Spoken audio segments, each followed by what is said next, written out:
เปิดร้านก็บ่ทันได้มีลูกค้ามาต้องทำความสะอาดกวาดบ้านกวาดเรือนให้ดีเด้คันลูกค้ามาคือเฮาเต็มที่ในการรับบริการลูกค้านะจ๊ะ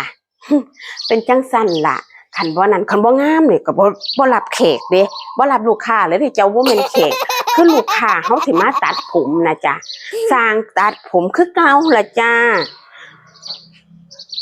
ช่างยายอุ๋มบาร์เบอร์คันบ่มีคนมาเฮาก็จังซี่ล่ะจ้าเฮ็ดสนุกหนูเล่นคลิปไปนำตัวเล่นคลิปนำตัวพี่พันเล่นคลิปพร้อมตัดผมพร้อม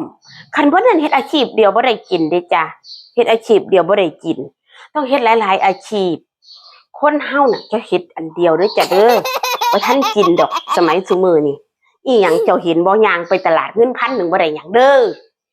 เห็นบ่เจ้าว่าเฮ้ยจังซั่นแหละเงิน100ฮอดบ่ได้หยัง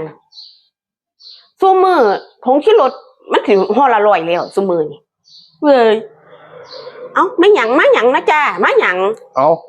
ผมก็มาตัดผมเจ้าว่ามาขายของนะขายของหยังเจ้าเบิ่งข่อยแต่งตัวข่อยสิไปขายของหยังโอ้ยข่อยมาตัดผมแล้วมานั่งซะก่อน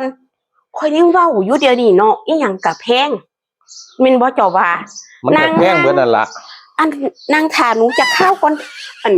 นู่นเตรียมพร้อมหัวแต่อาบน้ำแล้วใหม่ๆเด่นนะ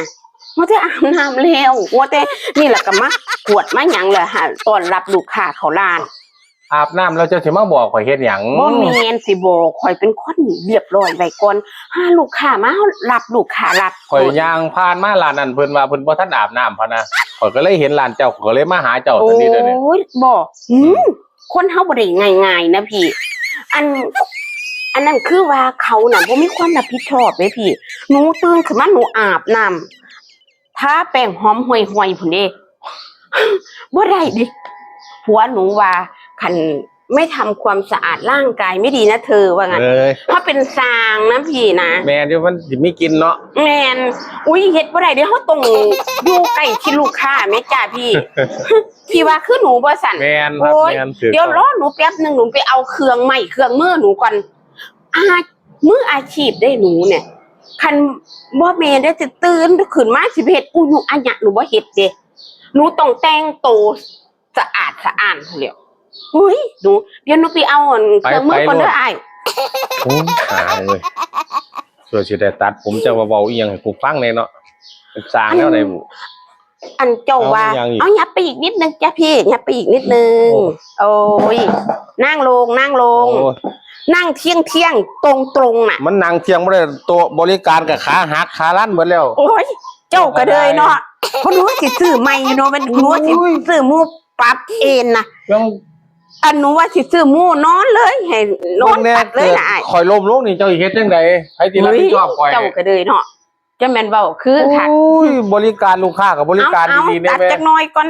โตกับโตขาหักเอาไว้ลูกค้านั่งจะจมเกิดข่อยล้มไปไหนเป็นข่อยอันถูกรางวัลที่1น่ะข่อยสิเปิดร้านให้มันหรูหราหมาเห่าไปเลยล่ะข่อยอันคุณพี่เห็นเสริมสวยอันแล้วเบิ่งอันจ้ากันไก่มันสิจิ้มตาผมเด้